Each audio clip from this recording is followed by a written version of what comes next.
Un gran hermano, un ojo que todo lo ve, es lo que está saltando también a las portadas de los diversos medios de comunicación después de que, pues el presunto espionaje de Washington a las instituciones de la Unión Europea llevara a que todos nos preocupáramos más por algo que muchas personas ya intuían, el que aquellas cosas que están en la red, aquellas cosas que hay en un ordenador, pueden ser vistas por otras personas que no tenemos muy claro, en muchos casos, Natalia, el uso que pueden darle. Menudo nombrecito además tiene el proyecto de Estados Unidos, ese prisma, ese ojo bajo el que estamos todos, parece, que usamos algunas de esas grandes gigantes de Internet, Google, Yahoo, Facebook, YouTube, Skype, todos esos tipos de aplicaciones por los que nos ponemos en contacto. Hablábamos de Estados Unidos, hablábamos de nombres como Snowden, salía la CIA, que de verdad que parece una auténtica película, pero es que esta semana, como decías, el periódico Le Monde acusaba también en un reportaje al gobierno francés de recopilar datos a través de móviles y ordenadores de particulares, de ciudadanos normales franceses. Y nosotros nos preguntábamos, ¿se puede hacer eso? Y sobre todo, ¿nos lo pueden hacer aquí en España? Lo preguntamos. 10 de la mañana, 11 minutos. Diego Fajul, buenos días, bienvenido a Aragón Radio. Hola, buenos días. Abogado experto en privacidad de datos de Círculo Legal, ¿verdad? Efectivamente. No sé si con más trabajo que nunca estos días, o al menos con más consultas por parte de clientes o por parte de amigos o de medios de comunicación que le puedan preguntar, señor Fajul, ¿qué es lo que pasa? Estoy seguro cuando navego por Facebook o cuando navego por Twitter. Pues, mirad, es una pregunta interesantísima.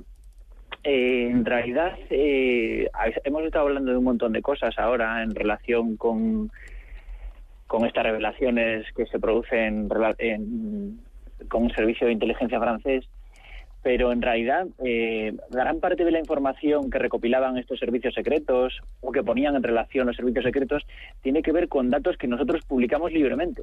Es decir, perfiles abiertos de Facebook, lo que tuiteamos, nuestra actividad en Instagram, que dejamos unas fotos. Es decir, que es verdad que los servicios secretos pueden utilizar las nuevas tecnologías para captar la información que ellos necesitan para el cumplimiento de sus fines, pero tenemos que ser conscientes muchas veces que no es necesario que nos espíen.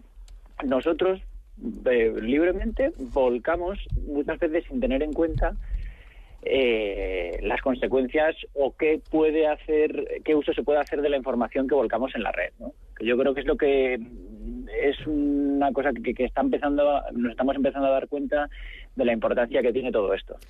En su día todos nos llamó mucho la atención cuando se conocían esos correos electrónicos que los miembros de las embajadas estadounidenses mandaban hasta Washington y en la que de una forma, podemos decir coloquial, definían a muchos responsables, a muchos protagonistas de los países en los que ellos ejercían su labor diplomático. Esto podía haber sido un primer aviso. El segundo aviso, como decimos, nos llega con ese presunto espionaje de Washington a las instituciones de la Unión Europea. Sin embargo, la Unión Europea se ha encargado de decir que, lo dejan en prevengan y que no llevan, pese a condenarlo enérgicamente, no llevan idea de romper ese tratado comercial que existe con Estados Unidos. Finalmente, señor Fajul, se impone de nuevo materia económica y esto hace entrever que yo creo que todos tienen claro, todos los países, o al menos todos los dirigentes y gobernantes de muchos países, que este tipo de hechos se llevan a cabo. Otra cosa es que los conozcamos o no. A ver, daros cuenta, mirar, los servicios secretos existen, yo creo que desde que existen ejércitos, gobiernos de soberanía, ¿no? Y tienen que hacer su trabajo. ¿Qué es lo que pasa? En concreto, y al hilo de lo que comentabas de los acuerdos de comercio que tenía la Unión Europea con Estados Unidos, que se mantienen, hay otros dos acuerdos que tienen que ver con el flujo de datos entre Estados Unidos y la Unión Europea, que se ha anunciado que se van a revisar, que son, a lo mejor os suenan, que son los datos de los pasajeros, esos datos de tráfico aéreo que la Unión Europea compartía con Estados Unidos, y una serie de datos necesarios para investigar la financiación de grupos terroristas. Bueno, pues estos dos acuerdos de flujo de datos entre Unión Europea y Estados Unidos, no sé si se van a revisar o van a suspenderse, pero se está hablando de esto ahora. O sea que directamente estos casos de espionaje sí que pueden tener una influencia real sobre las relaciones entre Estados Unidos y la Unión Europea. Por otra parte, no sé si lo sabéis, pero está en trámites de aprobación un nuevo reglamento de protección de datos y verdaderamente estamos asistiendo a un juego de grupos de presión tremendos, fundamentalmente las empresas de Google, Facebook, que tienen un interés muy evidente en tener la mayor información sobre nosotros, nuestros hábitos comerciales, para hacer un negocio, que es vendernos publicidad. Y por otra parte, un derecho de la Unión Europea que pretende ser más garantista y que podría perjudicar o poner trabas a las líneas de negocio de estas empresas. Entonces, ahora mismo estamos asistiendo a... Es muy interesante la situación ahora mismo. Es decir, por un lado, la intención de la Unión Europea de proteger más los derechos y los ciudadanos, y por otro lado un interés que tienen las empresas en general de hacer más dinero y buscar nuevas formas de negocio. Pero claro, ¿dónde estaría el límite? Yo creo que el límite está en la normativa. Uno de los pilares esenciales de la normativa, además en España es una ley orgánica que viene determinada su contenido por una directiva europea, es el consentimiento. Es decir, nosotros somos los dueños de nuestra información y podemos decidir qué queremos hacer con ella. Tenemos derechos a ser informados de para qué van a ser utilizados esos datos, si se van a acceder o no a alguien, y tenemos ciertos derechos sobre ellos. Podemos acceder, rectificar, cancelarlos. Hay una serie de derechos que tenemos sobre nuestros datos. En el momento en que esos derechos desaparecen, en el que yo pierdo el control sobre mi información, están conculcando mi derecho fundamental a la protección de datos. Daros cuenta de que este esquema aplicado a la actividad de los servicios secretos, pues os podéis imaginar, esto salta todo por los aires. Ahora bien, la normativa prevé que en caso de investigación de delitos o incluso toda la actividad del Centro Nacional de Inteligencia, por ejemplo, requiere la intervención de un magistrado del Tribunal Supremo que autoriza o no la interceptación de comunicaciones o acceso a domicilio, ¿vale? Con unos plazos muy concretos, muy rápidos, para garantizar la efectividad de los servicios secretos, pero vamos, que hay un control judicial. Precisamente esto es en España. De eso le quería hablar a continuación. A mí lo que me llamaba la atención es que la Dirección General de Seguridad Exterior francesa, según denuncia en ese reportaje el periódico Le Monde, recopila sistemáticamente las señales electromagnéticas emitidas por los ordenadores y los teléfonos en Francia. Eso sucede en Francia. Si eso pasa en España, como usted nos indicaba, tiene que hacerse con orden judicial. A ver, es que si te fijas, el supuesto es diferente.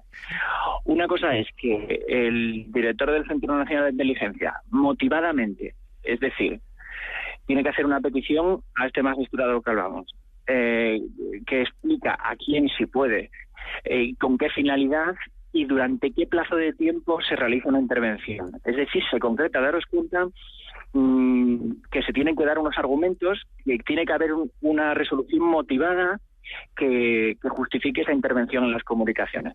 Pero esto, claro, aplicado en un esquema de interceptación global, es decir, todo esto tiene que ver con formas de espionaje que vienen relacionadas, no sé si os suena una nueva ciencia que la llaman Big Data, de computación global. Es decir, lo que se trata es de captar un volumen de información ingente de datos y se utilizan programas informáticos que ante la aparición de determinados parámetros criban esa información y se sigue avanzando. En Francia, en concreto, lo que se conservaba de los mensajes era el emisor-receptor, el asunto del mensaje y no sé si era duración llamada, pero no entraban directamente en lo que es el contenido del mensaje. ¿Qué es lo que ocurre? Que ante determinados asuntos, ante determinadas relaciones entre personas, ellos podían ir más allá e investigar, ¿de acuerdo? Pero esta monitorización constante no entraría dentro de lo que es en nuestro ordenamiento jurídico, no lo permitiría. Yo entiendo que no sería legal. En España se dan casos parecidos. Se me ocurre, usted que trabaja en privacidad de datos, es un experto. ¿Qué tipo de casos le llegan? Bueno, nosotros trabajamos sobre todo con los derechos de los particulares. Es decir, como os comentaba, nosotros tenemos una serie de derechos sobre nuestros datos: acceder, rectificar, cancelar. Muchas veces hay utilizaciones por parte de terceros que lesionan los derechos de los particulares, como es el derecho al honor, por ejemplo. Imaginaros que desgraciadamente ahora está sucediendo mucho, que nos meten en un listado de morosos. Y luego, sobre todo, nosotros ayudamos a las empresas a definir un valor privacidad e integrarlo en sus productos y servicios. Es decir, ayudar a las compañías a ser respetuosas con la privacidad de sus usuarios y sus clientes. Eso es lo que nosotros trabajamos. Ahora que estamos hablando de compañías, como pueden ser Google, Yahoo, Facebook, YouTube, Skype, yo no sé si estas compañías han cometido algún tipo de delito, porque Edward Snowden, que trabajaba para la CIA como analista y que luego colaboró con una de esas empresas de seguridad que proporcionaron servicios precisamente a la Agencia de Seguridad Nacional de Estados Unidos, no sé si hizo bien, parece ser que no, o eso es lo que denuncian desde Estados Unidos, pero tampoco sabemos las empresas qué papel tienen y hasta qué punto pueden entregar o no entregar información o filtrar esa información. Claro, es que daros cuenta que lo delicado del planteamiento, y esto es muy buena pregunta, en relación a Snowden, está clarísimo. Muchos pensaremos que es un héroe, otros pensarán que es un villano que ha puesto en peligro los intereses de seguridad de Estados Unidos y que, por tanto, además a este tipo de delitos las leyes son durísimas, ¿eh? Fijaros el caso de Soldado Manning. Estamos hablando de cadena perpetua, incluso se habló de pena de muerte. Bueno, y en relación a la actividad de las empresas, pues ¿hasta qué punto? Es decir, si una empresa española tiene un requerimiento del Centro Nacional de Inteligencia que está actuando de acuerdo con su ley orgánica de actuación y cumple la normativa, y hay un requerimiento a esa empresa para que entregue la información, yo entiendo que la empresa debería entregarla en forma. Ahora, yo no sé en Estados Unidos exactamente cómo está la normativa en este ámbito en concreto y si cada una de las situaciones relacionadas con la actividad de Prisma tienen cobertura legal. Es un tema complejísimo. Ahora bien, como os decía antes, un sistema de monitorización global como es Prisma, yo creo que de acuerdo con la normativa española no sería legal. Se me está ocurriendo que se cumple más que nunca aquella gran frase de somos esclavos de nuestras palabras y dueños de nuestros silencios, ¿verdad? Completamente. Seguramente hayáis oído hablar hace muy poquito que hubo una resolución en realidad es la opinión del abogado general en relación con el llamado derecho al olvido. No sé si la semana pasada se habló mucho de este tema.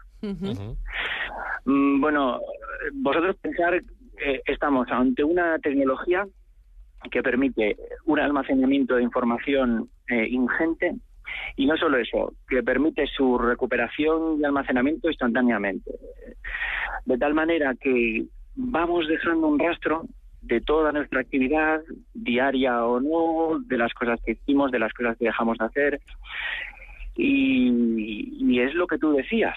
Es decir, nos encontramos ante nuevos retos, nuevas formas de vulneración en derecho a la intimidad, pero no solo el derecho a la intimidad, tenemos también el derecho al honor, y ahora mismo en realidad no es nada nuevo para el derecho.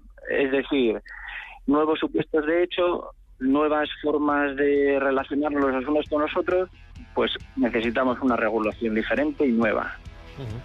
Entonces habrá novedades, o usted prevé que puede haber novedades en este caso y que a no tardar podemos encontrarnos alguna noticia de este tipo, puede saltar alguna noticia de este tipo aquí en España. Pues esperemos que no. Lo que sí que sé es que estamos trabajando muchísimo en definir nuevas formas de proteger a las personas, de defender nuestros derechos y que la gente sea muy consciente de que cuando pones algo en Internet, ya sea Facebook, ya sea Twitter, es difícil mantener un control sobre esa información. Y muchas veces publicamos en abierto. Muchísimas veces ignoramos las preferencias de privacidad, pasamos por encima de estas cosas. Entonces la idea es que seamos un poco más conscientes de la información que volcamos en Internet. Esa es la idea. Y con ese consejo queremos quedarnos. Diego Fajul, abogado experto en privacidad de datos de Círculo Legal. Muchísimas gracias. Gracias a vosotros. Un saludo.